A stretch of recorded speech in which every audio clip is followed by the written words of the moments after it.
యోహాను సువార్త 19:25-30.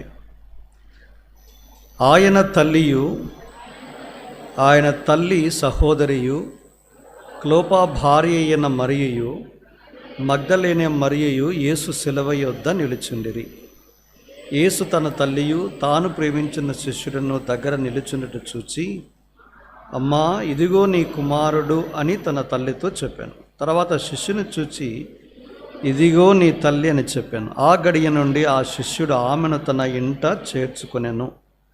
అటు తర్వాత సమస్తమును అప్పటికి సమాప్తమైనదని యేసు ఎరిగి, లేఖనము నెరవేరినట్లు నేను దప్పిగొనుచున్నానని చిరకతో నిండి ఉన్న ఒక పాత్ర అక్కడ పెట్టి ఉండెను గనక వారు ఒక స్పంజి చిరకతో నింపి ఇసోపు పుడకను తగిలించి ఆయన నోటికి అందించి, యేసు ఆ చిరక పుచ్చుకొని సమాప్తమైనదని చెప్పి తల వంచి ఆత్మను అప్పగించాను. మత్తయి సువార్త 27:54.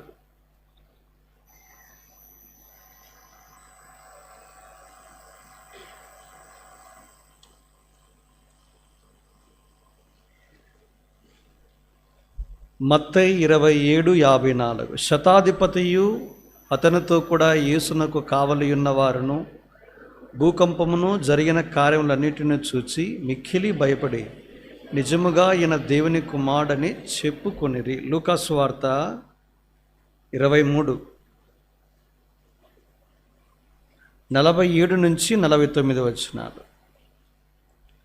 లూకా 23:47-48-49.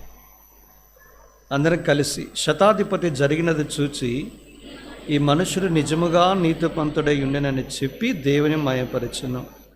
చూచుటకే కూడి వచ్చిన ప్రజలందరూ జరిగిన కార్యములు చూచి రొమ్ము కొట్టుకొనొచ్చు తిరిగి వెళ్ళిరి. 49. ఆయనకు నెలవైన వారందరూ గలిలయ నుండి ఆయనను వెంబడించిన స్త్రీలను దూరముగా నిలుచుంది. వీటిని అపోస్తలుడైన పౌలు గలతీయులకు రాసిన పత్రిక 6వ అధ్యాయం 14వ వచనం.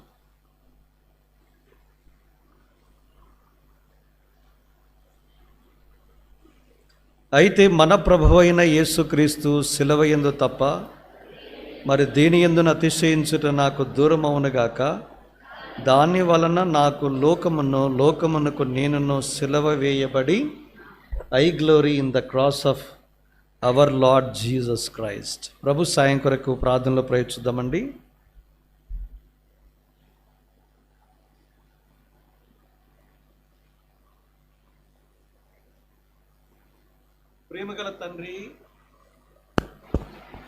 ప్రేమగల తండ్రి, ప్రభు స్వరక్తం ఇచ్చి సంపాదించిన నీ స్వాస్థ్యమైన నీ ప్రజలతో నేను కూడా సీయోనులో చేరి వ్యక్తిగతంగా ఆరాధించటానికి నా గమనానికి మీరు తీసుకుని వచ్చిన ప్రశస్త లేఖన భాగాల కొరకే స్తోత్రాలు. దేవా, నన్ను కూడా మీరు మొదట ప్రేమించి, నేను నిన్ను ప్రేమించలేదు, నీవే నన్ను మొదట ప్రేమించి నీ ప్రేమకు రుజువుగా నీ కుమారుడు నా ప్రభువైన యేసుక్రీస్తు వారిని కాలము పరిపూర్ణమైనప్పుడు ఈ లోకానికి పంపి నా ఎడల నీకున్న ప్రేమను క్రియాపూర్వకంగా రుజువుపరిచినందుకే స్తోత్రాలు.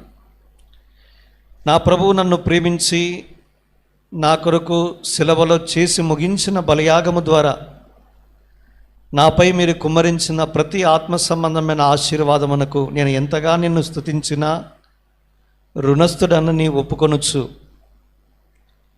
చేసిన మేలుల కొరకై నన్ను నా హృదయపూర్వకమైన ఆరాధనను మీకు సమర్పించుకొనొచ్చు ఉన్నాను.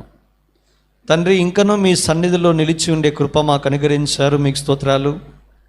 సర్వలోకము ఇది నాన్న యేసుక్రీస్తు ప్రభువు యొక్క మరణాన్ని, త్యాగాన్ని, ప్రేమను శుభ శుక్రవారముగా పండుగగా ఆచరిస్తూ ఉండగా, జ్ఞాపకము చేసుకొనొచ్చు ఉండగా, స్మరించుకొనొచ్చు ఉండగా మేము కూడా మీ శిలువ యొద్ద సాగిలపడి శిలువ శరణాగతులమై కరుణాధారముగా బయలుపరచబడిన మా ప్రభు యొక్క శిలువ చుట్టూ చేరిన వారమై నీ మాటలను తలపోసుకోవాలని ఆశపడుతూ ఉండగా మా అక్కర్ల కొలది నీవే నాతో మాతో మాట్లాడుతారమ్మని ప్రార్థన చేస్తూ ఉన్నాం. చేరి వచ్చిన పరిశుద్ధుల కొరకు స్తోత్రాలు. వారి ద్వారా ఆహ్వానించబడిన వారు ఎవరైనా మొదటిసారి ఈ శిలువ వర్తమానం వింటూ ఉంటే దయచేసి వారిని చీకట్లో నుంచి ఆశ్చర్యకరమైన వెలుగులోనికి మీరు తీసుకురమ్మని, మరణములో నుంచి జీవములోనికి మీరు దాటింప చేయమని ప్రార్థన చేస్తూ ఉన్నాం. బంధకాల్లో నుంచి విడిపించబడినట్లుగా నిరీక్షణ కలిగి ఆనందించువారుగా, దుఃఖముఖలైన వారి యొక్క దుఃఖము నాట్యముగా మార్చబడినట్లుగా ప్రార్థన చేస్తూ ఉన్నాం. మీ దాసుని సెలవు చాటును మరుగుపరచుము, కడుగుము, శుద్ధీకరించుము, నూతన తైలాభిషేకముతో అభిషేకించుము.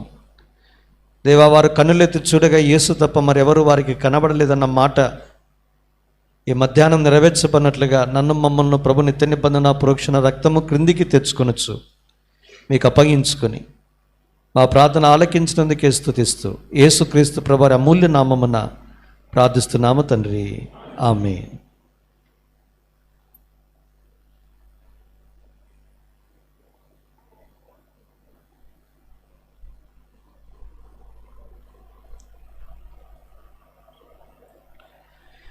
యేసుక్రీస్తు ప్రభు యొక్క శిలువ మరణము చుట్టూ అనేక ఆత్మ సంబంధమైన సంగతులను తలపోసుకునే సాధ్యత వీలు ఉంది. శిలువ వేయబడి ఉన్నాడు అన్నది పాస్ట్ టెన్స్, గతించిపోయిన కార్యాన్ని గురించి జ్ఞాపం చేస్తుంది. ఇలాంటి స్టేట్మెంట్స్ కొత్త నిబంధనలో కేవలము 4 చోట్ల మాత్రమే వ్రాయబడ్డాన్ని మనం చూస్తాం. మొదటిసారి రోమపత్రిక 6వ అధ్యాయం 6వ వచనంలో మనం చూస్తాం. మన ప్రాచీన స్వభావము ఆయనతో కూడా శిలువ వేయబడెనని ఎరుగుదుము అనే మాట గమనించాలి. కనుక పాస్ట్ టెన్స్, గతించిపోయింది, శిలువ వేయబడ్డాం. ఇది శిలువ 2 సంగతులు మనకు జ్ఞాపం చేస్తుంది. One is substitutionary death of Christ, అంటే సబ్స్టిట్యూషన్. యేసుక్రీస్తు ప్రభువారు మనకు బదులుగా మన స్థానములో మన పాపముల కొరకు చనిపోయాడు. వాస్తవానికి పాపము ఎవరైతే చేస్తారో వారే శిక్ష అనుభవించాలి, అంతే కదా? తప్పు చేసిన వాడే శిక్ష అనుభవించాలి. కనుక మనకు బదులుగా మన స్థానములో యేసుక్రీస్తు ప్రభువారు మన పాపములకు శిక్షను పొందాడు. అదే మాట 2 కొరింథీ పత్రిక 5వ అధ్యాయం 19, 20 నుంచి 21 వచనాల్లో చెప్తుంది. అదే మాట మొదటి పేతురు పత్రిక 2వ అధ్యాయం 24లో కూడా ఆ మాట మనకు కనిపిస్తుంది. మన పాపములను తన శరీరమందు దేవుడు ఆయనకు శిక్ష విధించినట్లుగా మనం చూస్తాం.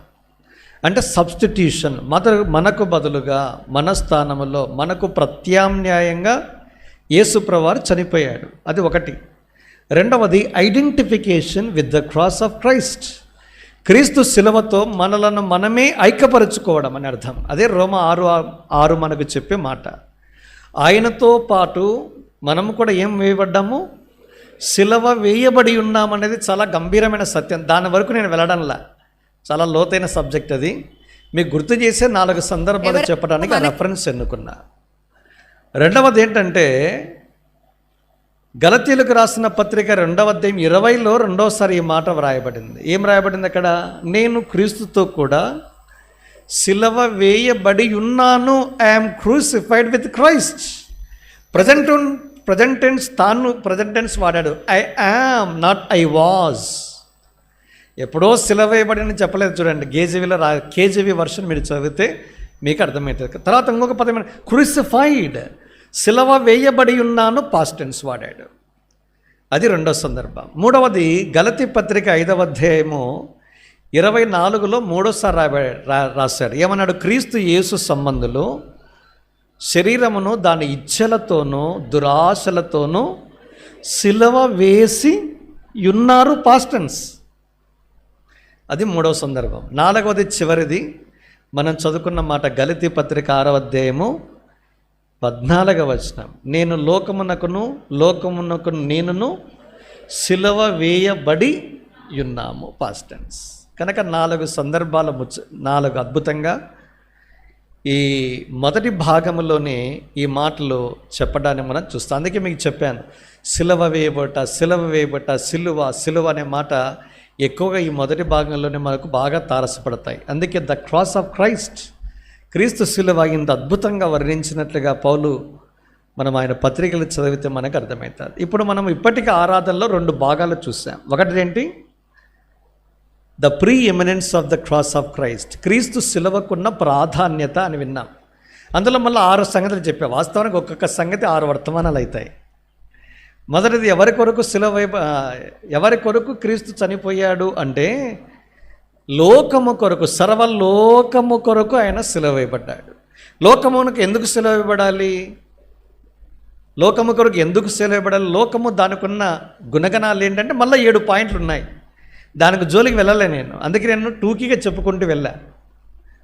చివరికి వచ్చేసరికి ఏమన్నాను అంటే ప్రతి మనుష్యుని కొరకు ఆయన మరణాన్ని చూచాడు. He tasted death for every one by God's grace. ప్రభు కృప వలన, దేవుని కృపను బట్టి ప్రతి మనుష్యుని కొరకు ఆయన మరణాన్ని, సిలువ మరణం వితిన్ బ్రాకెట్, సిలువ మరణాన్ని రుచి చూచాడు.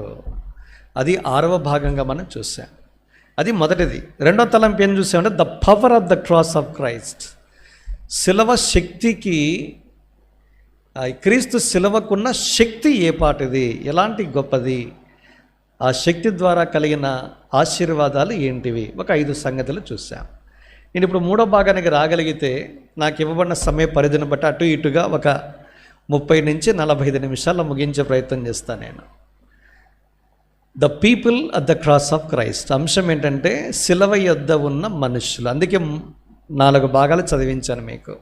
మళ్ళీ తీకోకుండా ఒకటేసారి గన్ షాట్గా సిలువ దగ్గర ఉన్న 5 వర్గాలు లేదా 5 వ్యక్తులు మనతో ఏం మాట్లాడతారు, ఈ 5 ఎవరితో ఒక చోట మనము ఏమవుతామంటే ఐడెంటిఫై అవుతాం, సెట్ అవుతాం. మనము ఎక్కడొక చోట సింక్ అవుతాం. మన భాషలో చెప్పాలంటే ఏదొక వ్యక్తితో మనము అవినాభావ సంబంధాన్ని కలిగి ఉండే అవకాశం ఉంటుంది. ఈ 5 వ్యక్తులలో నువ్వు ఎక్కడైనా సెట్ అవుతావా, సింక్ అవుతావా, ఫిక్స్ అవుతావా, ఐక్యపరచబడతావా ప్రశ్నించుకొని తిరిగి సిలువ యొద్ద ఎక్కడైనా పొరపాట్లు ఏదైనా ఉంటే సమకూర్చబడి ఆనందంగా ఈ స్థలము నుంచి వెళ్ళటానికే ఈ 3 భాగాలు మీకు చదివించాను. ఇప్పుడు నేను ఈ ఈ యోహాను సువార్త 19 దగ్గరికి వచ్చే ప్రయత్నం చేస్తాను. చూడండి, వాస్తవానికి నేను ఈ టైటిల్స్ 4 గురించి ఒక దేవుని సేవకుడు టైటిల్స్ వాడాడు. వాస్తవానికి ఒక పుస్తకం చదవటానికంటే ముందే ప్రభు నాకు వారికి సంబంధించిన డేటా అంతా ఇచ్చాడైతే ఆయన ఇచ్చిన ఆ పదాలు చాలా ఆకర్షణీయంగా ఉన్నాయి.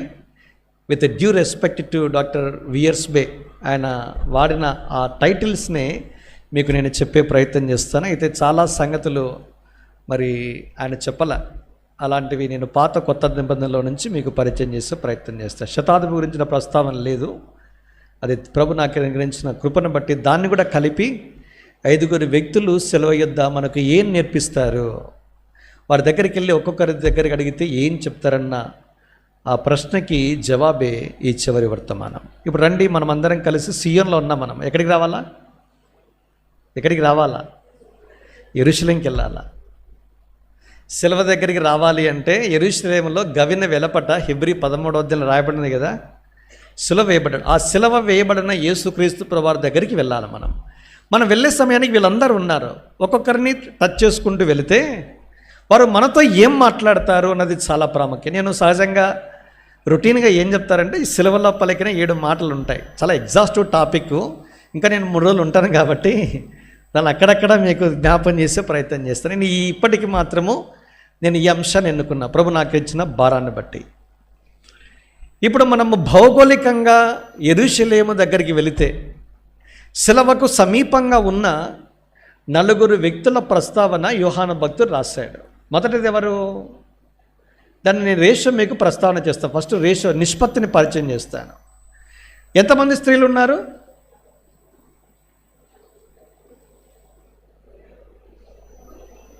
3.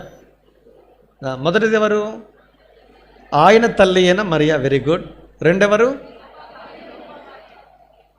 ఆయన తల్లి సహోదరి పేరు సలోమి. నెక్స్ట్ 3వది ఎవరు? క్లోపా భార్య అయిన మరియా. Very good. 4 మగ్దలేన మరియా. తర్వాత శిష్యుడైన యోహాను. ఎంతమంది ఉన్నారు? 4:1.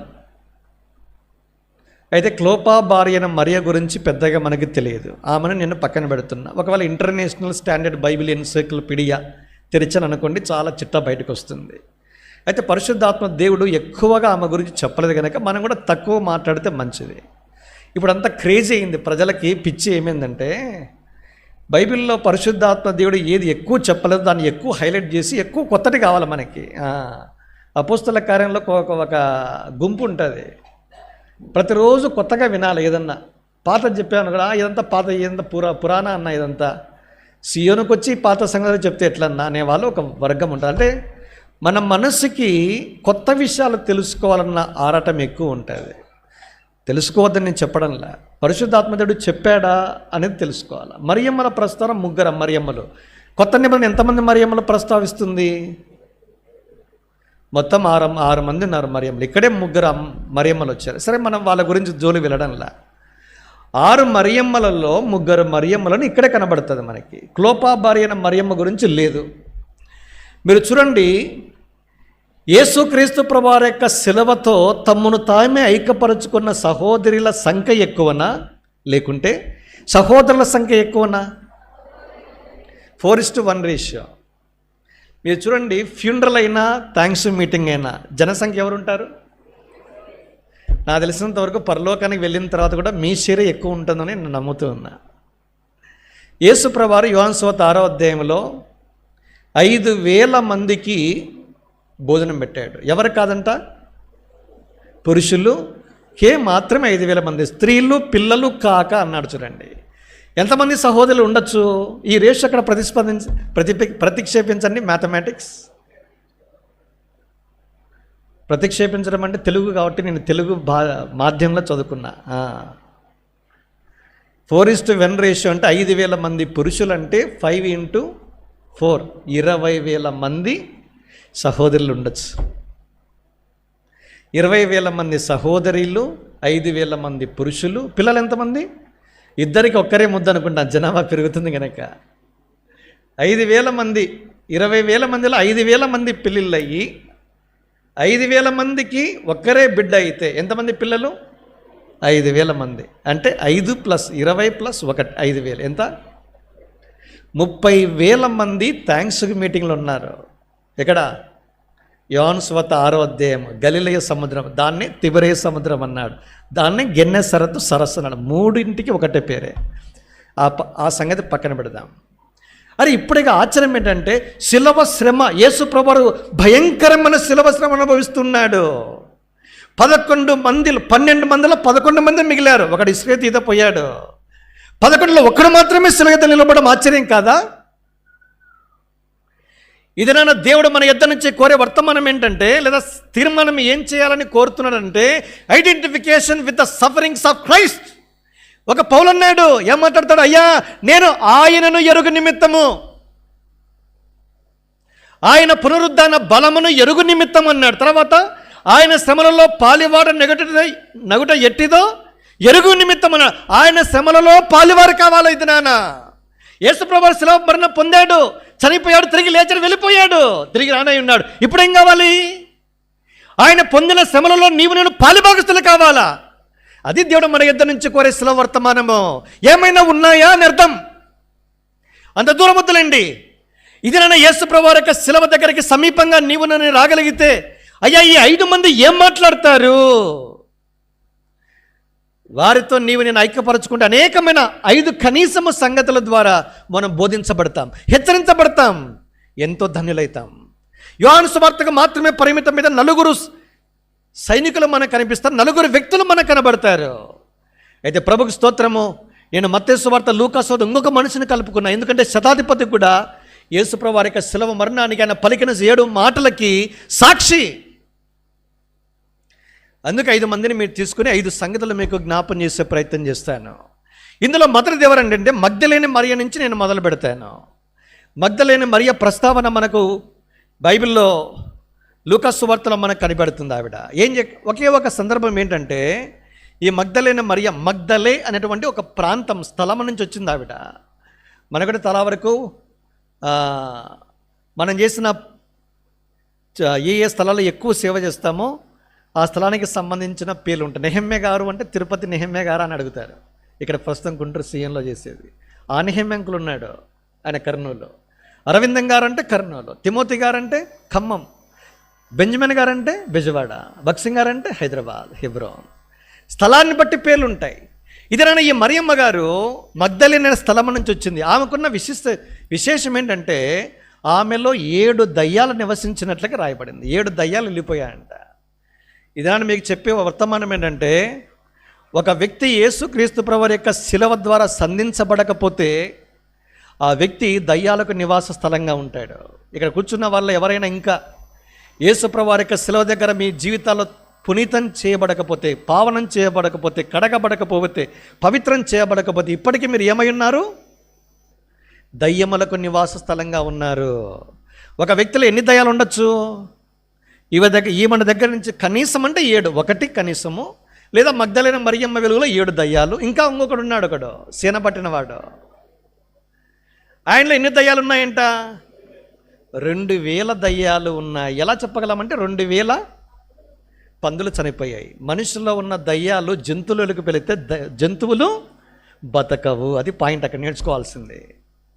అంటే మనుషుల్లో నివసించే దయ్యాలు వేరే, జంతువుల్లో నివసించే దయ్యాలు అరే మన బ్లడ్ గ్రూపే వేరు, జంతువుల బ్లడ్ గ్రూపే వేరు. వాళ్ళ గ్రూపు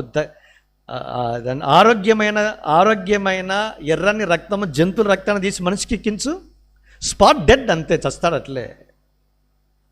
రక్తం ఎర్రగా ఉంది కదన్నా, ఎక్కించద్దాం, లేదు, దాంట్లో RH కంపాటబిలిటీ చూడాలా, బ్లడ్ గ్రూప్ చూడాలా, మళ్ళీ సబ్సెక్షన్ చూడాలి, అన్నీ చూసిన తర్వాత ఎక్కిస్తాం. మళ్ళీ HIV పాజిటివా నెగిటివా, మళ్ళా హెపటైటిస్ B ఏమైనా ఉందా, అన్నీ చూసిన తర్వాతనే ఎక్కిస్తాం. ఆరోగ్యవంతమైన రక్తం ఎక్కించి మనిషిని బ్రతికిస్తాం.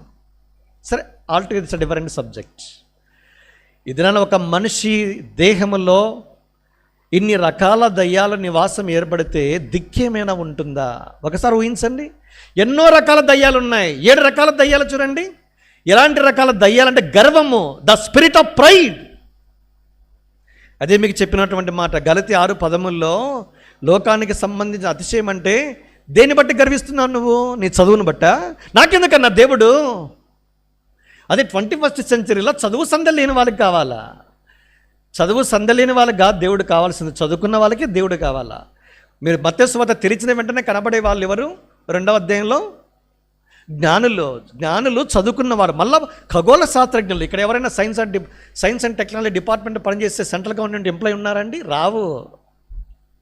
చేసుకుంటే గవర్నమెంట్ ఆఫ్ ఏపీలో చేసుకోవాలి, లేదా తెలంగాణలో చేసుకోవాలా, లేదా సెంట్రల్ అంటే మహా గవర్నమెంట్ సెక్టార్ అంటే బ్యాంక్ సెక్టారు, ఇంకా మహా ఈ డిపార్ట్మెంట్ ఆఫ్ DSTలో పనిచేయాలంటే దానికి పెద్ద ప్రోటోకాల్ ఉంటుంది. బైబిల్ తెరిచిన వెంటనే మత్తయి సువార్త, స్పెషల్గా న్యూ టెస్టమెంట్ తెరిచిన జ్ఞానులే దేవుని ఆరాధించగల, జ్ఞానులకే దేవుడు దిక్కైతే చదువుకునే నీ చదువును బట్టి ఎందుకు గర్విస్తావు? The spirit of pride is operating new.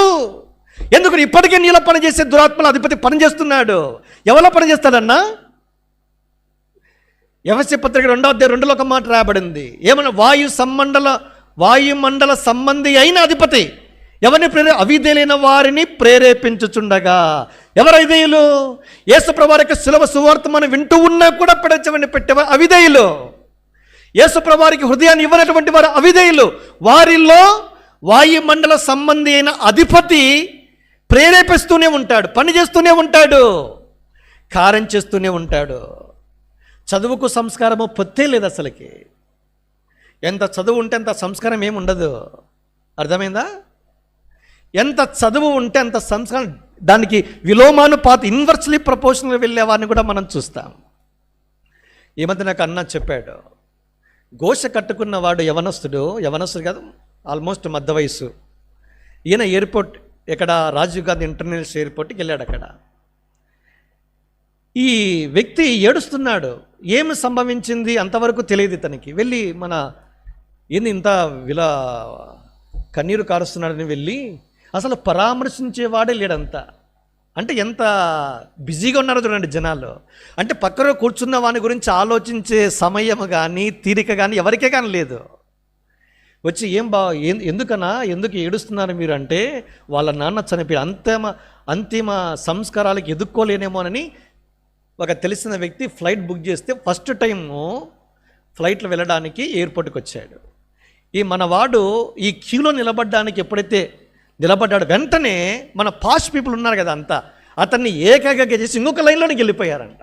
మన వాడు తనకున్న ఉద్రేకము, పట్టరాని కోపముతో ఎంతగా వచ్చిన హిందీ భాషలో మాట్లాడి, ఏమనుకుంటున్నారు మీరు, అరే వేసుకున్న వస్త్రాలను బట్టి మీరు అతనికి విలువనిస్తున్నారు, అతను జరిగిన సంఘటన చూస్తే అతని మీద సింపతి, సానుభూతి చూపిస్తారు. జీవితంలో ఇదే మొదటిసారి ఫ్లైట్ ఎక్కడానికి వచ్చాడు. ఏమయ్యిందో తెలుసా, తన తండ్రి చనిపోతే అంతిమ సంస్కారాలు వెళ్ళడానికి క్యూలో నిలబడితే, ఇదినా మీరు ఏం చేస్తున్నారు, ఇంత చదువుకున్నారు, ఇంత ధనం ఉంది, మీకు డబ్బులుంది, పరపతి ఉంది, ప్రఖ్యాతి ఉంది, కనీసం మనిషి కన్నా విలువ కూడా ఇవ్వచ్చే ఇంగిత జ్ఞానం మీకు లేదా అనేసరికి ఒకసారిగా తేరుకుని మరలా ఆ లైన్కి వచ్చి తర్వాత అతనికి ఆర్థిక సహాయం కూడా చేశారంట.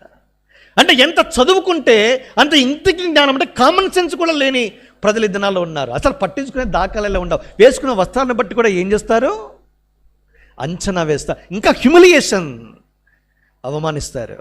సుధామూర్తి మీకు తెలుసు అనుకుంటాను, ఎవరావిడ, ఇన్ఫోసిస్ మాజీ డైరెక్టర్, బెంగళూరులో ఉంటారు. ఈ మధ్యన ఏమి ఇచ్చారు ఆవిడకి, రాజ్యసభ మెంబర్గా ఎంపిక చేశారు ఆవిడని రాష్ట్రపతి గారు ముర్ము. ఈవిడ ఎయిర్పోర్ట్లో వెళితే ఆమె వేసుకున్న సామాన్యమైన వస్త్రము, కరోడ్పతి ఆవిడ వేసుకున్న వస్త్రాలు చూసి ఏమంటున్నారు, అమ్మా మీరు ఫ్లైట్లో ప్రయాణం చేయడానికి వచ్చారా, బిజినెస్ క్లాస్ కాదు ఇది ఎకానమీ క్లాస్ కాదు, బిజినెస్ క్లాస్ ఇది, మీరు కొంచెం తప్పుకొని వెళ్ళండి అంటే ఎంత సెటైర్లో చూడండి. తర్వాత ఆవిడ ఎక్కిన తర్వాత క్లాస్ తీసుకుంది. అంటే ఆమె గురించి తెలియదు, అంటే ఈమె ఇంత ఐశ్వర్యవంతురాలు, అపర కోటీశ్వరాలని ఊహించలా. అంటే మనిషి వేసుకున్న వస్త్రాలు, మనిషి వేసుకున్న అలంకారము, మనిషి చదువుకున్న చదువు, హోదా, పరపతి, ఉద్యోగాన్ని బట్టి మనుషులు ఏం చేస్తున్నారు, అంచనా వేస్తున్నారు. అంటే నీకున్న పరపతిని బట్టి నీకు దేవుడు అక్కర్లేదా, నీకున్న చదువును బట్టి దేవుడు నీకు అక్కర్లేదా, నీకున్న ఉద్యోగాన్ని బట్టి దేవుడు నీకు అక్కర్లేదా, దేవుడు నీకు అక్కరా. Without me you can do nothing. దేవునికి విరోధంగా ఏది దేవునికి వేరేగా ఉండి మనుషుడు ఏది చేయలేడు. ఒక ట్యాప్ ఇచ్చాడు అనుకోండి, బ్రెయిన్లో ఒక్క నరనట్లు మీటితే చాలంతే, ఆల్ టైమ్ జీవితాంతము నువ్వు బెడ్డన అయ్యే అవకాశం ఉంటుంది. దేవుడిచ్చిన ఆరోగ్యాన్ని, ఆయుష్ను నువ్వు సంపాదించుకొని ఇది నా విర్రవీగుతున్న నీవు గర్వంతో లేవా? ద స్పిరిట్ ఆఫ్ ప్రైడ్, ఇలాంటివి ఎన్నో చెప్పుకుంటూ పోతే నేను అవన్నీ చెప్పడంలా, ఒకటి చెప్పాను. లోకల్ అనేక మంది దేవుడు లేకుండా విచ్చలవిడైన జీవితాన్ని జీవిస్తారు. ద స్పిరిట్ ఆఫ్ లాస్వియస్నెస్, కామాతురత అనే స్పిరిట్, విచ్చలవిడి జీవితాన్ని అలవాటు పడ్డారు. ఒక యూనివర్సిటీని పిలిచాను లాస్ట్ సంవత్సరం, అక్కడే ఉన్నా. డ్రగ్ అడిక్షన్, లైంగిక సంబంధమైన కోరికలకు బానిసలుగా మారిపోయారు. వీరి కొరకు ప్రాక్టికల్ టాక్ మీరు ఏదైనా చెప్పండి అన్నారు. ఎక్స్క్లూజివ్గా వారి కోసం ఎక్కడున్నారు, పేరుగాంచిన డీమ్డ్ యూనివర్సిటీలో చదువుకుంటున్నారు, పరపతి కలిగిన వారు డ్రగ్స్ తీసుకుంటున్నారు, తర్వాత enjoying the life, the pleasures of sin for a season, అల్పకాల పాప భోగంలో తూగుతున్నారు అట్లా యువత. ఏం కావాలా మీకు, మాకు దేవుడు అక్కర్లా, లోకమే కావాలా. ఇవన్నీ కూడా దేనికి సంబంధించిన వెంట దయ్యాలు ఇవి. ఇలాంటి దయ్యాలకు నివాస స్థలంగా మనిషి మారితే ఎవరు విడిపించగలరు? దయ్యముల మీద అధిపతి కావాలా, అప్పుడు విడిపించగలరు. అలాంటి వాడు యేసుప్రవారు. అందుకే రాయబడింది, సాతానును శీఘ్రంగా మీ కాళ్ళ కింద. అది యేసుక్రీస్తు ప్రవారు శిలువలో చేసిన కార్యము. యేసుప్రవారు శిలువ మీదకి వెళ్ళాడు, అపవాదం ఏం చేశాడు, కాళ్ళ కింద చితక తొక్కాడు, అంతే, కాటేసింది శిలువ మరణం. కానీ ప్రభుకి స్తోత్రము, అది ఆరంభము, అంతము కాదు, ఆరంభం మాత్రమే. అపవాదికి తెలియదు, తెలిసి ఉంటే 1 కొరింథీ 2:8 ఒక మాట రాయబడింది, అదే మహిమా స్వరూపకు ప్రభువును ఒకవేళ జ్ఞానులు తెలుసుకుని ఉంటే ఆయన ఏం చేసి ఉండేవారు కాదు, సిలువ వేసి ఉండేవారు కాదు. ఇది మరుగుపరచబడిన మర్మం. ఇది ప్రభుకు స్తోత్రము. యేసు ప్రభువు నీ కొరకు నా కొరకు మన స్థలంలో సిలువ వేయబడ్డాడు. ఇదనా ఈ మగ్దలైన మరియ నీకు నాకు తెలియజేసే వర్తమానం ఏంటంటే, అమ్మా ఈ సిలువ నీ జీవితంలో ఏం చేసిందమ్మా, నీ జీవితంలోనికి ఏం అర్థం తీసుకుని వచ్చింది, నీ జీవితానికి సార్థకత ఎలాగూ ఈ సిలువ ద్వారా తీసుకుని వచ్చింది అంటే, అమ్మా దురాత్మల సమూహంతో లేదా 7 అంతల దయ్యములతో నివాస స్థలమైన నన్ను దేవుడు విడిపించాడు. అంధకార సంబంధమైన అధికారం నుంచి దేవుడు విడిపించాడు. తనకు ప్రేమించిన తన కుమారుని యొక్క రాజ్య నివాసినిగా నన్ను దేవుడు చేశాడు. ఏడు కూర్చున్న నా ప్రియ సహోదరి ఇంకా ఎందుకు ఈ చీకటి అధికారం కింద మగ్గిపోతావు, ఈ చీకటి అధికారం కింద ఇంకా బానిసగానే ఉంటావు? తీర్మానం చేసుకో. నీ జీవితంలో ఇటు అధికారం నుంచి విడిపించడానికి విమోచించడానికి యేసుక్రీస్తు ప్రభువారు భూమి మీదకి వచ్చాడు. 2023 సంవత్సరాల క్రితం శిలువ మీదకి వెళ్ళాడు. ఆయన నీ వలె నా వలె రక్త మాంసాలు ధరించుకున్నవాడై జీవితకాలం అంతయు మరణ భయము చేత దాస్యమునకు బానిసత్వానికి లోబడి నిన్ను నన్ను విడిపించడానికి మరణ బలము కలిగిన అపవాదిని మరణము ద్వారానే ఓడించాలి. అందుకే శిలువ మరణాన్ని ఎంచుకున్నాడు, తానే కోరుకున్నాడు. తానే ఇష్టపడి కోరుకున్న మరణం అది. ఏం చేశాడు ఆయన? శిలువ మరణము పొందినంతగా విధేయత చూపించాడు. ఏ స్థానం నుంచి ఏ స్థానానికి వచ్చాడు ఆయన? ఆ రాయబడిన మాట మీరు చూస్తే ఫిలిప్పీ 2:4 నుంచి కింద వరకు చదువుకుంటూ వస్తే ఆయన దేవుని స్వరూపం కలిగిన వాడు. The very image of God, invisible God. కనబడని దేవుని యొక్క స్వరూపం అంతా కూడా ఆయనలోనే కనబడుతుంది. దాని కింద ఏం రాయబడింది? దేవునితో సమానముగా ఉండేవాడు ఆయన, ఈక్వల్ టు గాడ్. ఆయన దేవుని తర్వాత కాదు, దేవునితో సరి సమానంగా ఉండేవాడు. అలాంటి స్థానాన్ని కలిగిన వాడు ఏమయ్యాడు? మనుషుల పోలికగా పుట్టడానికి దిగాడు ఆయన. అదండి హ్యూమిలిటీ, అది దీనత్వం అంటే. మనుషుల పోలికగా పుట్టి ఇంకేమయ్యాడు? దాసుని స్వరూపాన్ని ధరించుకున్నాడు. ఏదైనా ఉంది అంటే దాసుని స్వరూపము. ఇంకా తగ్గాడు ఆయన. ఇంకా తగ్గి ఎక్కడికి వచ్చాడు? శిలువ మరణము పొందినంతగా విధేయత చూపించాడు. తన్ను తానే రిక్తునిగా చేసుకున్నాడు. నిన్ను నన్ను ధనవంతునిగా చేయడానికి ఆయన ధనవంతుడు దరిద్రుడయ్యాడు. ఆయన నిన్ను నన్ను అంధకార సంబంధమైన అధికారం నుంచి విడిపించడానికి లెట్ దేర్ బి లైట్, వెలుగు కలుగునుగా కానీ పలికిన వెలుగుకు కారణభూతుడైన వాడు ఏమయ్యాడు? చీకటిలోనికి వెళ్ళిపోయాడు. అందుకే యేసుక్రీస్తు ప్రభువారు శిలువ వేయబడిన తర్వాత మధ్యాహ్న కాలం మొదలుకొని 3 గంటల వరకు రమారమి 3 గంటల పాటు ఎక్కడున్నాడు? కటిక చీకటి, దేశమంతా చీకటి అలుముకునింది. చీకట్లను నిన్ను వెలుగులోనికి తీసుకురావడానికి కటిక చీకటిలోనికి ఆయన శిలువ మరణము పొందుతున్నప్పుడు శిలువ మీదకి వెళ్ళాడు, అనుభవించాడు. నిన్ను నన్ను మరణములో నుంచి జీవంలోనికి దాటించడానికి జీవాధిపతి, ద ప్రిన్స్ ఆఫ్ లైఫ్, అధిపతి ఏమయ్యాడు? నీ కొరకు నా కొరకు మరణాన్ని రుచి చూడటానికి, మరణ బలము గలవాడిని మరణము ద్వారా నశింపచ్చడానికి తానే దేవుని కృపను బట్టి మరణాన్ని రుచి చూచాడు. ఎంత గొప్ప అనుభవం ఇది! నీ జీవితంలో దుఃఖాన్ని తీసివేయటానికి, దానికి బదులుగా నీ తల మీదకి నిత్యానందాన్ని తీసుకురావటానికి ఏం చేశాడు ఆయన? దుఃఖాక్రాంతుడిగా, వ్యసనాక్రాంతుడిగా మార్చబడ్డాడు. అది మగ్దలేన మరియ నీకు నాకు తెలియజేసే వర్తమానం. ఇక్కడ కూర్చున్న వారు ఎవరైనా ఉంటే నీ జీవితం ఇలాంటి అనుభవంలోనికి తీసుకురావటానికి యేసు ప్రభువు తానే గొప్ప కార్యం జరిగించాలి. ఇంత అద్భుతమైన అనుభవం నీ కూడా ప్రసాదించాలంటే కేర్ ఆఫ్ అడ్రస్ ఒకటి, ఆ స్థలమే కల్వరి, అదే యేసుక్రీస్తు ప్రభువు యొక్క సిలువ. ఆ సిలువ దగ్గరికి నిన్ను సమీపంగా యేసు ప్రభువు తీసుకుని వస్తూ ఉండగా నీ స్థితి, నీ భయంకరమైన స్థితి, నిజ యథార్థమైన నీ స్థితి, నీ జీవితం ఎంత భయంకరమైనదో మగ్దలేని మరియ నీకు సాక్షాత్తు సాక్ష్యం ఇస్తూ ఉండగా, ఇదే నీ జీవిత గాథైతే క్షమాపణ కోరడానికి, క్షమించడానికి యేసు ప్రభువు సిద్ధంగా ఉన్నాడు. నువ్వు క్షమించమని కోరడానికి నువ్వు సిద్ధమేనా? అది మగ్దలేని మరియ మనకు తెలియజేసే వర్తమానం. అమ్మా, సిలువ నీ జీవితంలో ఏమిస్తుంది? It's a place of redemption, విమోచన స్థలమే యేసు ప్రభువు యొక్క సిలువ. అందుకే నిన్ను సమీపంగా దేవునిని తీసుకుని వస్తూ ఉన్నాడు. పాయింట్ నెంబర్ 2, ఎవరు ఆవిడ? సలోమి. ఆవిడ రెండో ఆవిడ. ఆమె మరియమ్మ గారి యొక్క తల్లి. సలోమిని గురించిన ప్రస్తావన మనకి సువార్తలో మొదటిసారి మత్తయి సువార్త 20వ అధ్యాయంలో కనబడుతుంది. 21వ వచనంలో యేసు ప్రభువారి దగ్గరికి వచ్చినప్పుడు ఆమెను యేసు ప్రభువారు ఒక ప్రశ్న వేశాడు. ఏం వేశాడు? ఈ మాట 21లో ఉంది. తర్వాత మత్తయి 20వ అధ్యాయం 32లో, నేను తర్వాత దీని దగ్గరికి వస్తాను. నా దగ్గర నుంచి నీవేం కోరుతున్నావు అడిగా. నీవేమి కోరుచున్నావు? What do you want me to do for thee? వాడుక భాషలో చెప్పాలంటే, భక్తురాలా నీ కోరిక ఏమిటి? నీకేం కావాలమ్మా? చూడండి, బైబిల్ ఇలాంటి ప్రశ్నలు 3 సార్లు వేయబడ్డాయి. ఇలాంటి ప్రశ్నలు అంటే నీకేం కావాలో కోరుకో, అడగకముందే ఆయన నోట నుంచి మనవి. అర్థమైందా మీకు? నువ్వు దేవుని దగ్గరికి వెళ్ళావనుకో, నువ్వు నోరు తెరిచి అడక్కముందు నీకేం కావాలో కోరుకో భక్త అన్నాడు అనుకో, ఏమైపోతాం మనము? తబ్బిబ్బైపోతాం. ఏం అడగాలరా బాబుని కొంచెము అవాక్కైపోతాం, నిశ్చేష్టులైతాం, విభ్రాంతి పొందుతాం. ఈ ప్రశ్న బైబిల్ అంతటిలో 3 సార్లు రాయబడింది.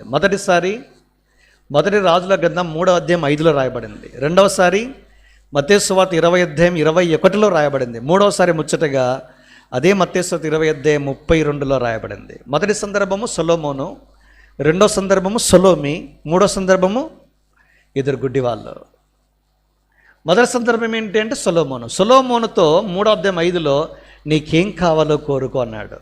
ఎవరైనా దానికి చదువు చూస్తా ఉన్నాం మనం. ఇంకా ఈ ప్రశ్న వేస్తే మీరేం అడుగుతారండి? ఉద్యోగం లేదు నాయన, ఏపీపీసీ ద్వారా కనీసం ఉద్యోగం, ఈ ఎన్నికల కూడా వచ్చి అడ్డుపడింది, ఉద్యోగం కొరకు అర్థిస్తున్నా, దయచేసి ఉద్యోగాన్ని ప్రసాదించు. లేదు పెళ్లి కాల, ఎన్నో ప్రపోజల్స్ 40 50 చూసిన వాళ్ళు కూడా ఉంటారు, 100 కూడా క్రాస్ అయి ఉంటాయి, సెంచరీ కూడా. ఇంకా కాలేదు నాయన, దయచేసి ఒక సంబంధాన్ని ఏర్పాటు చేయి. లేదా పిల్లల కొరకు, వివాహమైన తర్వాత పిల్లల కొరకు, ఉద్యోగాల కొరకు, ప్రమోషన్ల కొరకు, ట్రాన్స్ఫర్స్ కొరకు, జాగా కొరకు, స్థలం కొరకు, అపార్ట్మెంట్లు, వీసా కొరకు, కార్లో, ఇవంతా physical, all together physical needs. సొలొమోను దేవుడు కనుగొన్న వెంటనే గన్ షాట్గా ఒకటే అడిగాడండి. మనకు తెలుసు, నేను ఎక్కువ చెప్పనక్కర్లేదు, ఎందుకు నేను అదంతా చెప్పుకుంటా పోతే సమయం సరిపోదు. గిబియోనులో బలులు అర్పించాడు. ఎన్ని అర్పించాడంటే 1000 బలులు అర్పించాడు. 1000 బలులు అర్పించే సమయానికి అలసిపోయాడు ఆయన. ఇదేమి జన్మభూమి కార్యక్రమం కాదు. ఏంటి నాడు నేడు ఒకటి ఉండే జన్మభూమి. ఏముండేది అప్పుడు? ఒక మొక్క నాటి 1000 మొక్కలు నాటే కార్యక్రమం అంటే చంద్రబాబు నాయుడు గారు వచ్చి ఒక మొక్క నాటితే photo media, electronic printed media photo తీసుకుని వెళ్ళిపోతాం. మళ్ళీ మిగతా 999 నాటుతారు. సార్ మీరే సార్ నాటాలంటే గూబ గుయ్యం అంటున్నట్లే కార్యకర్తలు నాడతారు వెనక. కానీ సొలొమోను అట్లా కాదు. 1000 దహన బలులు ఆయన అర్పించాడు. అలసిపోయాడు, రాత్రి అయిపోయింది, అక్కడే పడుకున్నాడు. వెంటనే దేవుడు ప్రత్యక్షమయ్యాడు. అప్పుడు అడిగిన మాటే నీకేం కావాలో కోరుకో. నిజంగా ఒక యవనస్తుడు నాకు తెలిసి 25 ఏళ్ళు ఉంటాయి, లేదా ఆల్టుగెదర్ 30 ఏళ్ళ లోపే ఉంటాడు. 30 ఏళ్ళ లోపు 25 ఏళ్ళ వయసున్న యవనస్తులారా, దేవుడు మీకే ప్రత్యక్షమైతే రాత్రి మీరేమడుగుతారు? అయితే కదన్నా, ఎట్లా కాడలేండి, ఆఫ్కోర్స్ 3 సార్లు రాయబడింది కాబట్టి 66లో ఎక్కువ దాని గురించి మాట్లాడద్దు. మన గురించి మనం తక్కువగా మాట్లాడుకోవాలి. 2వ సందర్భమే సొలొమి, 3వ సందర్భం గుడ్డివాళ్ళు. నిజంగా గుడ్డివాళ్ళు ఇద్దరు యెరికో మార్గం గుండా యేసు ప్రభువు వెళ్తే, దావీదు కుమారుడా కరుణించండి అంటే వాళ్ళంతా వారించరే, నోరు మూసుకొనిరా అని. ఇంకా గట్టిగా అరుస్తా అంటే యేసు ప్రభువు ఆగి పిలవండి అని చెప్పాడు. వెంటనే వచ్చినప్పుడు మీకేం కావాలి అన్నాడు. వెంటనే ఏమన్నారు? ఫర్ సైట్, దృష్టి కొరకు అడిగారు. 3 విన్నపాలు చూడండి. 1 ఈజ్ ఫర్ విజ్డమ్, జ్ఞానాన్ని కోరుకున్నాడు సొలొమోను. 2వది సొలొమోను తర్వాత వస్తా. 3వది సైట్, ఏం కోరుకున్నాడంటే దృష్టిని కోరుకున్నాడు. మీరు ఎఫెసీ పత్రిక 1వ అధ్యాయం 10లో పౌలు ప్రార్థన చేశాడు. మీకోసం నేను ప్రార్థన చేస్తున్నాను అన్నాడు. దేనికోసం ప్రార్థన చేస్తున్నాడు? తన్ను ఎరుగుట యందు మీకు జ్ఞానమును ప్రత్యక్షత గల మనస్సు మీకు అనుగ్రహింపబడినట్టు మీ కొరకు నేను ప్రార్థిస్తాను. అదేంటి ప్రార్థన అంటే? ఏం కావాలి నీకు? దేవుని జ్ఞానం కావాలా? అదే లేక ఎదురాన కొట్లాడుకొని చేస్తున్నాము. 2, ఆ జ్ఞానం లేకే కుటుంబాలు ఏమైపోతున్నాయి? పీక్కుంటున్నాం ఏంటి పైన వేసిన కప్పుల్ని. జీవితాలంటే ఇంకా చెప్పనక్కల, డ్యామేజ్ మీద డ్యామేజ్ అంతే. ఇక ఈ జ్ఞానము కొరకు ప్రార్థిస్తున్నాను, ప్రత్యక్షత గల మనస్సు అన్నాడు చూడండి. రెవల్యూషన్ అబౌట్ హిమ్, ఆయన గురించిన ప్రత్యక్షత అదే దినాల్లో నీకు నాకు కావాలి. ఈ ప్రత్యక్షత ఉంటే నీవు నేను ఆయన నూతనమైన విధానంలో చూస్తే ఎక్కడుంటాం? మనము కాళ్ళ దగ్గర ఉంటాం. యేసు ప్రభువారు పద్మాసు ద్వీపంలో యోహాను భక్తుడు ఉన్నాడు. ఆయన ప్రభు దినాన ఆత్మవశుడైపోయాడు. యేసు ప్రభువారు తను తాను ప్రత్యక్షమయ్యాడు. చూసిన తర్వాత ఏమయ్యాడు?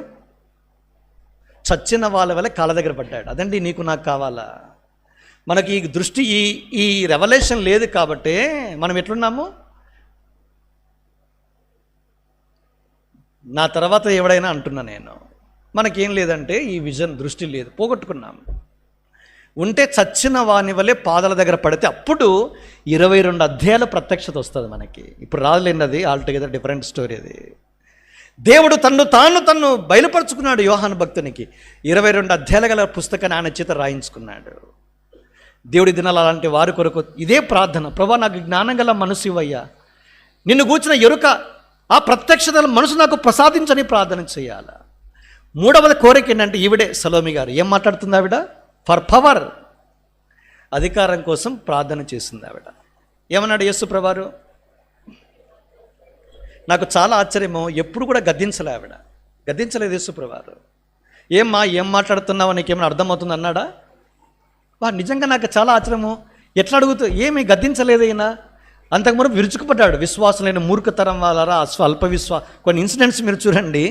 కానీ ఈ సందర్భంలో మాత్రం ఏమాత్రం తొనకపోకుండా అమ్మ అది నా చేతిలో లేదండి అని అన్నాడు. ఇంకా ఏమన్నాడు, అడిగినప్పుడు ఏం కావాలో కోరుకోమంటే వెంటనే అడిగింది. వాళ్ళ ఇద్దరు కుమ్మాలని వెంటేసుకొని వచ్చింది. ఒకడు నీ కుడివైపున, ఇంకొకడు. ఈ ఇద్దరికి మంచి పదవులు ఇస్తే చాలా, అంతే 10,000 నాయన అనింది ఆవిడ. అప్పుడు వీళ్ళందరూ కోపోద్రిక్తులు అయ్యారు, మిగతా వాళ్ళంతా. అంటే మిగతా మంచి మంచి పోస్టులు మీరే కొడితే మాకేంటి?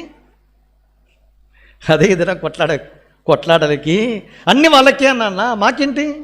ఇంతకాలం సేవించాము, వెంబడించాము, మాకు మీరు ఇచ్చిన ఘనత ఏంటి, పేరేంటి, ప్రఖ్యాతి ఏంటి, పీట ఏంటి, స్థానం ఏంటి, ఇచ్చిన అధికారం ఏంటి, గౌరవం ఏంటి? మేమేం కావాలా? It's a place of rebuke, గద్దింపు. సొలొమోను నీకు నాకు ఏం వర్తమానం ఇస్తుందంటే, వేటి గురించి అడగాలో వాటి గురించి మనం అడగము. యేసుప్రభువారు వెంటనే అన్నాడు, అమ్మా నేను తాగే పాత్రలో ఉంది మీరు తాగుతారా? తాగుతారండి మా పిల్లలు. వాళ్ళు కూడా ఎస్ అన్నారు. నిజంగా తాగారు వాస్తవానికి. ఆయన తాగిన పాత్ర, అందులో శ్రమ. మొట్టమొదటిసారి యాకోబు అపోస్తల కార్యంలో ఏమయ్యాడు? హతసాక్షి అయింది ఆయననే. హతసాక్షి అయిన రక్తము సాక్ష్యము. ఈ రక్తం ఏం చేస్తుంది? మొరపెడుతూ ఉంది. హతసాక్షులందరూ ఎక్కడున్నారు? బలిపీఠం అపోస్తల కార్యంలో 13వ అధ్యాయంలో ఉంది, 10లో ఉంది. నాథా, ఎందాక మాకు తీర్పు తీర్చుకుంటావయ్యా? మా రక్తాన్ని బట్టి హతసాక్షులు మొరపెడుతూ ఉన్నారు, కేకలిస్తూ ఉన్నారు. ఇదిరైనా అది మొదలుకొని ఇప్పటి వరకు ఎవరైతే క్రీస్తు కొరకు హతసాక్షులుగా చనిపోతూ ఉన్నారో వారందరి మొర దేవుని యొక్క చెవుల్లోనికి చొచ్చుతూ ఉంది. దేవుడు అయినా కూడా వినడంలా. నాకు ఇది నిజంగా బాధ అనిపిస్తుంది. కొన్నిసార్లు భయం పుడుతుంది నాకు. ఎందుకు? పొరపాటున వాళ్ళు పెట్టే మొరలు విని హఠాత్తుగా దిగాను అనుకో, ఎంతమంది విడవబడతామో. మన సంగతి ఏంటి? మీరు వద్దులే, నా సంగతి ఏంటి? అందుకే 2వ పేతురు పత్రిక 3వ అధ్యాయం, అయ్యా మీరు ఎవరికి నశించకూడదని ఏం అందరూ మారు మనసు పొందవాలని మీ విషయంలో ఏం చూపిస్తున్నాడు? దీర్ఘశాంతము చూపిస్తున్నాడు. చెవుల్లో ప్రతిధ్వనించే హతసాక్షుల మొర కరుణించడంలా. అందుకే దేవుడు నిజంగా ఎంతో కరుణా సంపన్నుడు. ఆయన దీర్ఘశాంతాన్ని ఎప్పుడు నేను అడ్వాంటేజ్గా తీసుకోవద్దు. ఇక్కడ కూర్చున్న వారిలో ఇంకా ఆయన అనుగ్రహ ఐశ్వర్యము నిన్ను మారు మనసు పొందినట్లుగా నిన్ను ప్రేరేపిస్తూ ఉంటే ఆయన దీర్ఘశాంతాన్ని ఏం చేయొద్దు? నిర్లక్ష్యం చేయొద్దు, తేలిగ్గా తీసుకోవద్దు. దేవుని నిన్ను దర్శించిన సమయాన మారు మనసు పొందు. రక్షించబడిన విశ్వాసులైన రిపెంట్, మారు మనసు పొందాల్సిందే. ప్రతి సంఘానికి వర్తమానం అదే, రిపెంట్. ఎక్కడ? ఎఫెసు సంఘము. మారు మనసు పొందితే సరి, లేకపోతే నిర్దాక్షిణ్యంగా దీపస్తంభాన్ని తీసేస్తా అన్నాడు. మనం పెద్దవాళ్ళమా? ఎఫెసు సంఘముతో పోల్చితే సియోను సంఘము గొప్పదా? ఎఫెసు దీపస్తంభంతో పోలిస్తే సియోను దీపస్తంభం గొప్పదా? ఏమాత్రం ములాజం ఉండదు, మినహాయింపు ఉండదు. దేవుడు పక్షపాతి కాడు. ఏ నరుని ముఖాన్ని లక్ష్య పెట్టాడు ఆయన. ఎంత జెంటిల్మెన్ అంటే నిర్మోహమాటంగా ఉంటాడు. అందుకే 1 పేతురు పత్రిక 1వ అధ్యాయం 14-10 ఒక మాట అన్నాడు. ఏం మాట్లాడుతున్నాడు? సంక్రాంతికి చెప్పాను ఇక్కడ స్పెషల్ మీటింగ్ జరిగినప్పుడు. పక్షపాతము లేకుండా క్రియలను బట్టి తీర్పు తీర్చువాడిని తండ్రి అని మీరు పిలుచుచున్నారు కనుక ఆయన పరిశుద్ధుడైన మీరు సమస్త ప్రవర్తన యందు పరిశుద్ధులైనడు. అంటే పక్షపాతము లేకుండా క్రియలను బట్టి తీర్పు తీరుస్తాడు అంతే. ఏ ములాజం? నువ్వు స్పెషల్ స్పీకర్గా ఇంకొక స్పీకర్ XYZ కావచ్చు, ఏ ములాజం ఉండదండి. నిజంగా హ్యాట్స్ ఆఫ్ చెప్పాలా? లేకుంటే దేవుడే పక్షపాత లంచం తీసుకుంటే నా సంగతి ఏంటి? పైరవీలు లేవు. గవర్నమెంట్లో చేసుకోవాలా? సీట్లు పొందాలంటే పైరవీలు చేసుకోవాలా? ఎంపీనో ఎమ్మెల్యేనో రావాలంటే నడవదు అక్కడ. ఆయన పదవులు ఇవ్వాలంటే పారామీటర్స్ ఉన్నాయి. దాంతో ఉంటే ఓకే రా, లేకుంటే సారీ బ్రదర్ అంటాడు. నీవెవరో నాకు తెలియదు అంటాడు అంతే. ఇంత బతికి పైకి వెళ్ళిన తర్వాత అయ్యా నేను స్పెషల్ స్పీకర్ అండి, దయ్యాలు వెళ్ళగొట్టాను, ఇంకా ఏం చేసి అద్భుతాలు చేశాను, రోగులను స్వస్థపరిచాను. ఐ డోంట్ నో బ్రదర్, నీవెవడవో నాకు తెలియదంటే భయంకరం అది. అదే మత్తయి 7వ అధ్యాయం చివరిలో మాట్లాడమాట. వద్దులేండి అదంతా మనకి. వెనక్కి వస్తే ఈ పని వాళ్ళు చేశారు. తర్వాత రెండేదేమన్నాడు? నేను పొందబోయే పాత్రలోది, పొందబోయే శ్రమలు. నిజంగా యేసు ప్రభువారు చెప్పిన ఈ మాటను అనుసరించి వారు స్వీకరించడానికి ఇష్టపడ్డారు. ఏదైనా అధికారము, పదవి లేదా స్థానము కొరకు మనం ఏమాత్రం వెంపర్లాడనక్కర్లా. దేవుడు నీకు నాకు సముచిత స్థానము తగిన సమయంలో హెచ్చిస్తాడు. దేవుడికి ఒక క్యాలెండర్ అనేది ఉంటుంది. దానికోసం మనం ఆయన కంటే ముందు పరిగెత్తద్దండి. ఆయన అనుసరిస్తూ ముందు వెళితే ఆయన చేయాల్సిన పని ఆయన చేసుకుంటూ వెళ్తాడు. మనం ఎక్కువగా ఏం కోరుతామంటే క్రౌన్ వితౌట్ క్రాస్, సిలువ లేకుండా కిరీటం కావాలని కోరుకుంటాం. గ్లోరీ వితౌట్ సఫరింగ్, శ్రమలు లేకుండా కిరీటాన్ని, దాని ఏమంటాము, మహిమను కోరుకుంటాం. అరే యేసుక్రీస్తు ప్రభువారు సిలువ లేకుండా కిరీటం పొందలేదయ్యా. అందుకే హెబ్రీ పత్రిక 2:10 ఏమన్నాడు, అనేకులైన కుమారులను మహిమలోనికి తెచ్చుచుండగా వారి రక్షణకర్తను శ్రమల పాలు చేయట ఆయనకు తగినది అన్నాడు. చూడండి, శిలువ శ్రమ లేకుండా మహిమలో ప్రవేశించలేదు ఆయన. మరి నీకు నాకు ఏమాత్రం శ్రమలొద్దు, బాధలొద్దు, కన్నీరొద్దు, తృణీకారం వద్దు, నింద వద్దు. చచ్చిపోవాలా, పరలోకానికి వెళ్తే కిరీటము, సింహాసనము, మహిమ కావాలా? ఏమన్నా న్యాయం ఉందా అండి? అందుకే అపోస్తల కార్యంలో 13:22 ఒక మాట అన్నారు, అనేకమైన శ్రమలను అనుభవించి పరలోక రాజ్యంలో ప్రవేశించాలి. ఇది నాన్న యేసును బట్టి శ్రమ ఉందా, నింద ఉందా, తృణీకారం ఉందా, బాధ ఉందా? ఏమి లేవు. ఏమని కోరుకోమంటా నేను? శ్రమలు, బాధలు, హింసలు, ఉపద్రవాల గుండా వెళ్ళిన దైవజనులే దాన్ని కోరుకోవడంలే. అన్నీ చేసిన తర్వాత మేము నిష్ప్రయోజకమైన దాసులమయ్యా, చేయాల్సిన దానికంటే తక్కువ చేసాం. వాటి హ్యూమిలిటీ, ఏమి దీనత్వం అండి. అదండి దైవజనుల జీవితాలు. కనుక నీవు నేను, దేవుడు ఈ సొలొమీ గారి యొక్క వ్యక్తిగత జీవిత సాక్ష్యాన్ని నీవు నేను తీసుకుందాం. క్రీస్తు కొరకు మనం పొందే శ్రమలు, బాధలు, హింసలలో నమ్మకంగా కొనసాగిపోతూ ఉంటే ఒక దినం ఉంది ఈ చులకని శ్రమ అంతకంతకు నిత్యమైన మహిమాభారాన్ని తీసుకుని వస్తుంది. If we suffer with him we shall reign with him. మనము సహించిన వారమైతే, తెలుగు తర్జుమా, ఇంగ్లీష్లో శ్రమ పడిన వారమైతే ఆయనతో కూడా ఏలుబడి చేస్తాం. ఒక దినం ఉంది దేవుడు నిన్ను నన్ను తీసుకుంటాడు. బలా నమ్మకమైన మంచి దాసున, కొంచెంలో నేను నమ్మకున్న శ్రమల్లో, బాధలో నా పేరును ఏం చేసా, భరించావు రా. అపోస్తలుడైన పౌలును దాని కొరకు ఎన్నుకున్నాడు. అందుకే అపోస్తల కార్యంలో 9:15 ఏమన్నాడు, నా నామము నిమిత్తం ఎన్ని శ్రమలను అనుభవించవలనో నేను ఇతనికి చూపెదను 16. దానికంటే ముందు నేను ఏర్పరచుకున్న పాత్ర సాధనమై ఉన్నాడు. Selection for suffering in relation to the propagation and proclamation of the gospel of Christ. క్రీస్తు సువార్త ప్రకటన, దాని వ్యాప్తి కొరకే దేవుడు అపోస్తలుడైన పౌలును ఎన్నుకొని వాడుకున్నాడు. దాని కొరకు అనేకమైన శ్రమలను ఆయన భరించాడు. అందుకే ఏమయ్యాడు, మహిమలోనికి ప్రవేశించాడు. ఇదే శిలువ మార్గము. ఈ మార్గం గుండానే వెళ్ళవలసింది. కనుక ఈ దినాన యేసుక్రీస్తు ప్రభువారు శ్రమ అనుభవించాడు, మహిమలోనికి ప్రవేశించాడు. Via the cross of Christ, క్రీస్తు శిలువ. మధ్యలో శిలువ ద్వారానే వెళ్ళాడు. మనకు శిలువ ద్వారానే వెళ్ళాలా, శిలువ అనుభవాల గుండానే వెళ్ళాలి, అవమానం గుండానే వెళ్ళాలి, తృణీకారం గుండానే వెళ్ళాలా, బాధ గుండానే వెళ్ళాలా. వీటన్నిటిని అనుభవిస్తూ ముందుకెళ్ళాలి. సామాన్యం ఒక్క మాటనే తట్టుకోలేం మనము. ఏమాట? ఒక మాట అంటేనే పడం, ఒక మాట అంటే 10 మాటలు, బుల్లెట్ల వర్షం కురిపిస్తాం అట్లే మనము. మళ్ళా ఒక దెబ్బ పడేలోపే 2 చెంపలు వాయించేస్తుంటాం అట్లే. అది మన పరిస్థితి. మనము సిలువకు సమీపంగా ఉన్నామా, సిలువకు దూరంగా ఉన్నామా? ప్రార్థన చేసుకోవాలా. ఏమని? ప్రభు, నీ సిలువకు నన్ను సమీపముగా ఆకర్షించుకునుము. ఇదే నా జీవిత సారంగా మార్చుకున్నట్లుగా నాకు సాయం చేయము. నీవు నన్ను హెచ్చించేంత వరకు నా నోరు తెరిచి ఎన్నడూ పదవి కానీ, అధికారం కానీ, స్థానం కానీ ఎన్నడూ అడగకుండా నాకు సాయం చేయి. ఇదే నీ ప్రార్థన అయితే అద్భుతంగా హెచ్చించబడతావు. అరే, వైఎస్ జగన్ లాంటి వాడే 175 సీట్లలో ఎవరికి ఇచ్చాడు సీటు? రోజువారి దిన కూలీకి ఎమ్మెల్యే సీట్ ఇచ్చాడు. కోరుకున్నాడా? అరే, ఆఫ్టర్ ఆల్ ఒక సీఎంఏ ఇంత ఘనతను ఒక సామాన్యానికి ఇవ్వగలిగితే, తన సొంత రక్తం ఇచ్చి కొనుక్కున్న నువ్వు ఏం చీప్ కాదు. నువ్వు ఎంత అమూల్యమైన వాడవు. నీ గురించి దేవుడు లెక్కయ్యాడా? దేవుడే నీకు నాకు ఖ్యాతి, మంచి పేరు ఇచ్చేంత వరకు ఆయన బలిష్టమైన చేతుల కింద, రెక్కల కింద దీన మనసుతో ఉండాలి. అప్పుడు దేవుడు ఇచ్చిస్తాడు. It's a place of rebuke.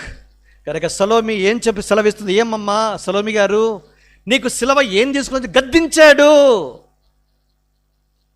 ఓ మగ్దలేని మరియమ్మ గారు, సిలువ నీకు ఏం తీసుకుని వచ్చి? It's a place of redemption, విమోచన, విడుదల. గొప్పగా నా జీవితంలో దేవుడు తీసుకుని వచ్చాడు. ఈ సిలువ లేకుండా విడుదల లేదు, విమోచన లేదు. మీకు కూడా వర్తమానం ఇస్తున్నానని ఆవిడ చెబితే, సొలొమీ దేని గురించి నువ్వు ఆశించొద్దు, అడగద్దు, కోరద్దు. గద్దించేది ఈ సిలువని సొలొమీ గారు నీకు నాకు తెలియజేస్తూ ఉన్నారు. మూడోది ఎవరు? ఇంకా కొంచెం ముందుకెళితే ఆవిడ తల్లి అయిన మరియ. మీకు ముందే చెప్పినట్లు క్లోపా భార్య అనే మర గురించి నేను మాట్లాడనులా, తల్లి అయిన మరని గురించి మాట్లాడుతూ ఉన్నా. మరియమ్మ దేని గురించి మాట్లాడుతుంది? ఎదురాన మరియమ్మను తీసుకున్నాడు, శిలువ మీద నుంచి మాట్లాడుతున్న మాట, అమ్మా ఇదిగో నీ కుమారుడు. అంతవరకు ఎవరి కుమారుడు? నా కుమారుడు, నా తల్లివి నీవు, కానీ ఇది నాన్న నేను చనిపోతూ ఉన్నా. ఆ స్థానాన్ని యోహాను తీసుకుంటాడు. ఎవరికి ఇచ్చాడు ఈ ఘనత? ఎంతో గొప్ప ఆధిక్యత. అమ్మ ఇదిగో నీ కుమారుడు. కనుక తల్లి అయిన మరియమ్మ జీవితంలో ఎంతో, ఆమె హృదయ అంతరంగములో ఖడ్గము దూసుకుని పోతుందన్న మాట సిమియోను ప్రవచించాడు. ఎక్కడ? లూకాసు వార్త 2వ అధ్యాయంలో. ఇది ఎప్పుడు జరిగింది? చైల్డ్ డెడికేషన్ రోజు జరిగింది. చైల్డ్ డెడికేషన్ 8వ దినాన జరిగింది. 8వ దినాన బిడ్డను ప్రదర్శించడానికి తల్లి అయిన మరియమ్మ వస్తే, అమ్మ నీ హృదయంలోనికి ఒక ఖడ్గము దూసుకుని పోతుందని చెబితే ఎంత బాధపడిందండి ఆవిడ.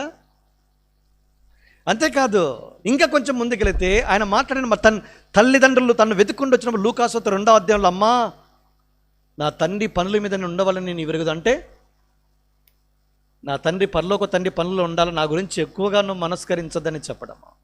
అంటే నీకున్న ప్రేమాభిమానాలు, మక్కువలు, అపేక్షలు, కోరికలు ఎక్కువగా ఉంచద్దు. ఒక కూతురునో ఒక కొడుకునో సేవకి ఇవ్వాలంటేనే తలప్రాంతోకి వస్తుంది. అప్పటికే 4 ఉంటారు పిల్లలు, విశ్వాసులు, మళ్ళీ పైపెచ్చు సంఘ నాయకులు, దేవుని యొక్క సేవకులు పిల్లలు ఇవ్వడానికే తలపటాయిస్తే, మరి మరియమ్మ గారు తన సొంత కుమారుని సిలువకు అప్పగించాలంటే ఎంత క్రయం చెల్లించింది ఆవిడ. It's a place of reward. గొప్ప క్రయముతో కూడుకున్న సంగతి. మీరు చూడండి, యోహాను సువార్త 2వ అధ్యాయానికి, యోహాను సువార్త 19వ అధ్యాయానికి కొన్ని సారూప్యతలు మీరు గమనించవచ్చు. లూకాసు వార్త 2వ అధ్యాయంలో ఏముంది? విందు, పెళ్లి ఉంది, ఆనందభరితమైన స్థలం అది కనాను. కానీ ఇక్కడ ఏముంది? ఇట్స్ ఎ ఫ్యూనరల్, అంతిమ కార్యక్రమాలు జరిగే సంగతి. ఇక్కడ ఏముంది? దుఃఖము, వేదన, కన్నీరు ఉంది. అక్కడ ఏం మాట్లాడింది ఆవిడ? ఎక్కువ మాట్లాడింది. ఏం మాట్లాడిందంటే, నాయన ద్రాక్షరసం అయిపోయిందంటే ఆయన అన్నాడు, అమ్మా ఇంకా నా సమయం రాలేదు. ఇక్కడ ఏముంది? సైలెన్స్, మౌనం ఉంది. అక్కడ ఏముంది? సంతోషం ఉంది. ఇక్కడ ఏముంది? దుఃఖం ఉంది.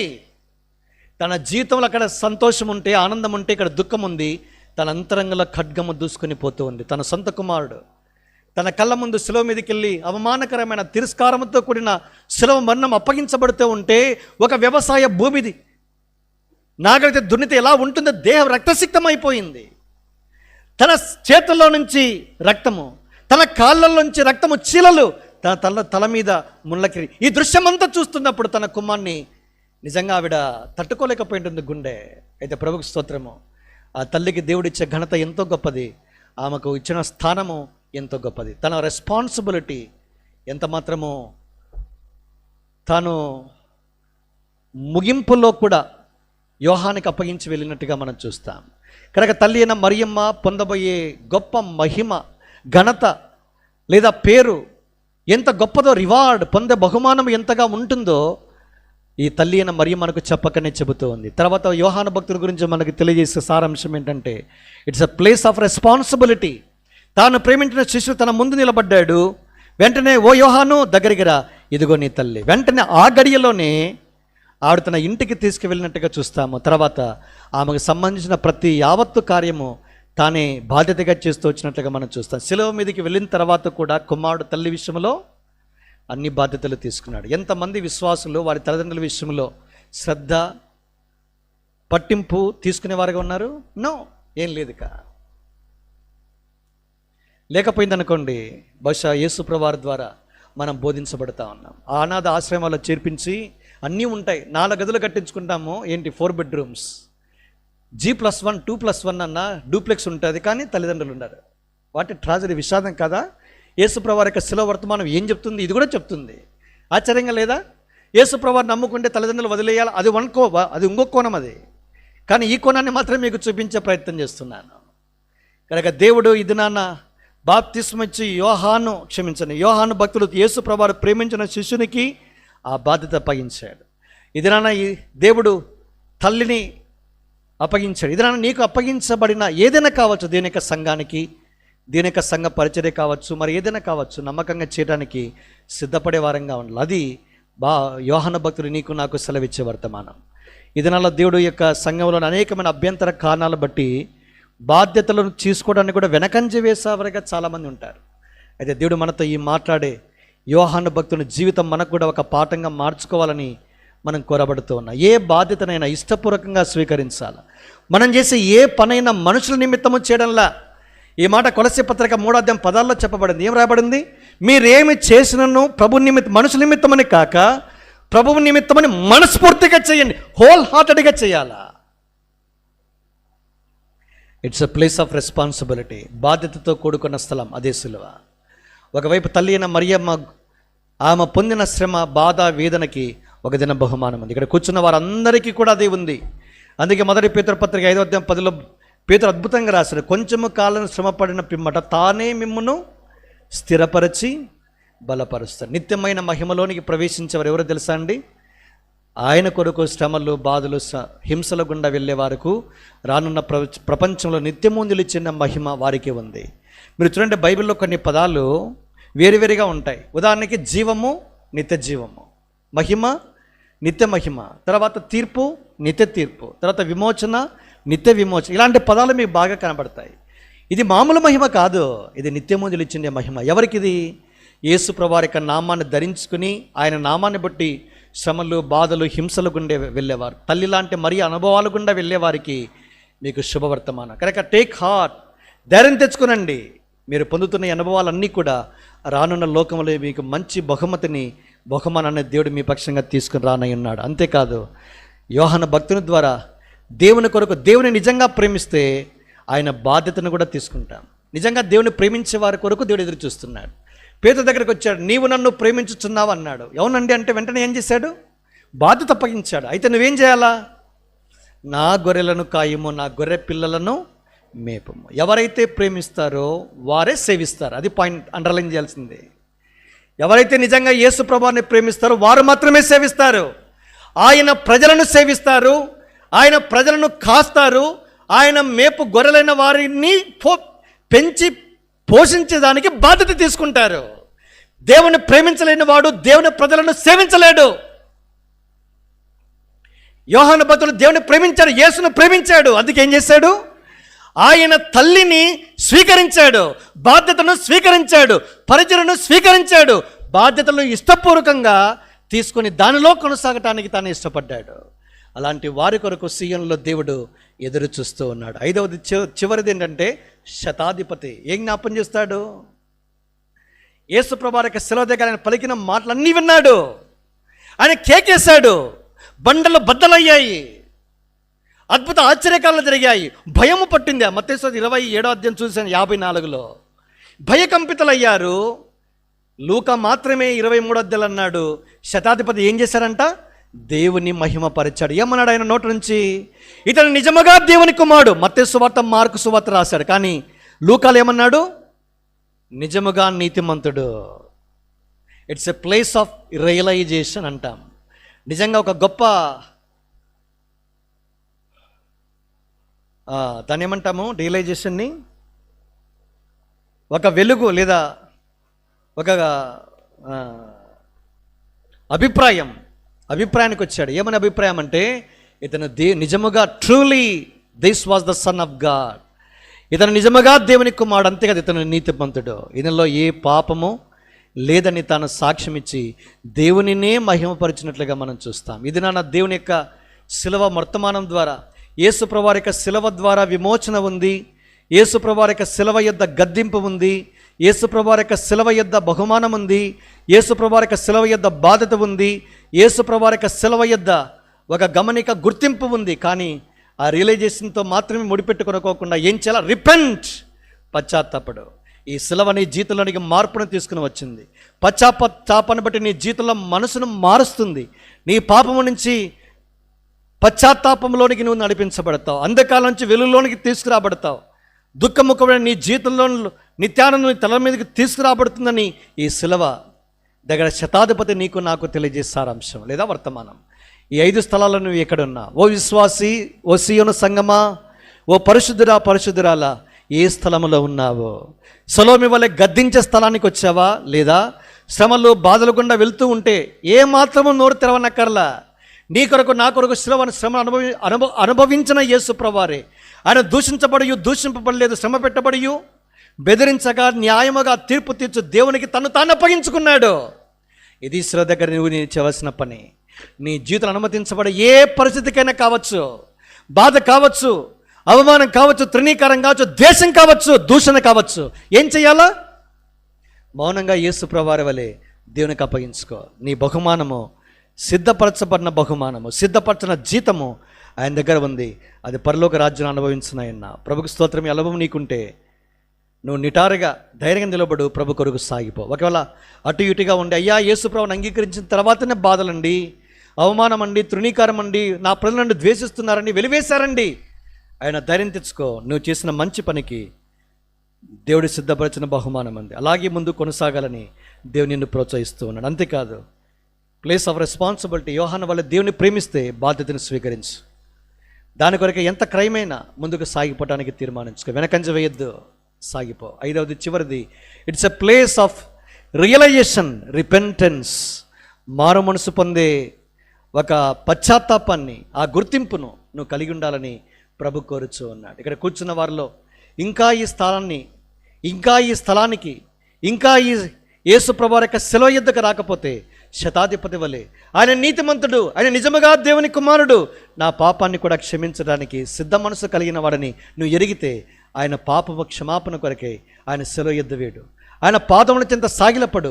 నీ చీకటి జీవితాన్ని మార్చి వెలుగులోనికి నిన్ను దేవుడు తీసుకుని వస్తాడు. పేతురు అన్నాడు, చీకటిలో నుంచి ఆశ్చర్యకరమైన వెలుగులోనికి పిలిచాడు. ఈ పిలిచే దేవుడు ఈ మధ్యాహ్నం కూడా నిన్ను పిలుస్తూ ఉన్నాడు. చీకటిలో ఉండొద్దు, అంధకారం సమాన అధికారం కింద బానిసగా ఉండొద్దు, దాసునిగా ఉండొద్దు, దాసాలుగా ఉండొద్దు, నీ జీవితాన్ని పాడు చేసుకోవద్దు. పాడైపోయిన నీ జీవితాన్ని బాగు చేసే స్థలము సిలువ. మరణంలో నుంచి జీవంలోనికి తీసుకుని వచ్చే స్థలము సిలువ. పడిపోయిన స్థలంలో నుంచి ఉద్ధరించే స్థలము సిలువ. పాడైపోయిన నీ జీవితంలోకి నిరీక్షణ లేదు అని చెప్పే స్థితికి నువ్వు వచ్చి ఉంటే నిరీక్షణకు ఆస్పదము చేసే స్థలము యేసు ప్రభువారి యొక్క సిలువ.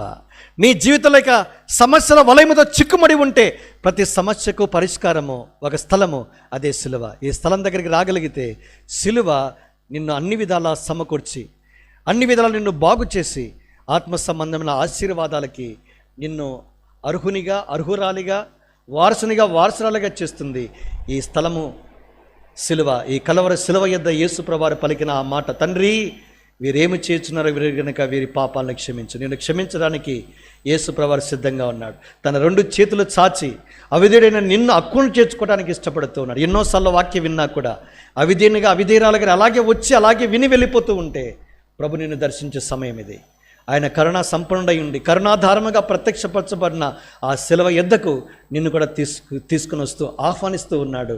నీ పాప క్షమాపణకు నువ్వు తీర్మానం చేయగలిగితే నువ్వు ధన్యుడిగా, ధన్యురాలుగా చేయబడి అతిక్రమలకు పరిహారం పొందినవాడు, తమ దోషులకు ప్రాయశ్చిత్తం పొందినవాడు ధన్యుడు. అంటే ఇక్కడి నుంచి ఆనందముతో, సంతోషముతో మగ్దలేని మరియ 7 అంతల దురాత్మల సమూహం నుంచి విడిపించబడి దేవునికే నివాస స్థలంగా మార్చబడింది. అలాంటి అంతస్తు నీకు దేవుడు ఇవ్వాలని కోరుచూ ఉన్నాడు. నీ తీర్మానం ఏంటి? రండి ప్రార్థన చేసుకుంటాం. మోకాల మీదకి వద్దాం. 2 నిమిషాలు. దయచేసి అందరూ కళ్ళు మూసుకొనండి. అటు ఇటు దయచేసి ఎవరు చూడొద్దండి. దేవుడు నిన్ను దర్శించే సమయం. తన కుమారుని యొక్క సిలువయో అతిశయించడానికి, సిలువ నీ జీవితంలోనికి తీసుకుని వచ్చే 5 అంతల ఆశీర్వాదాన్ని మీకు ప్రకటించాం.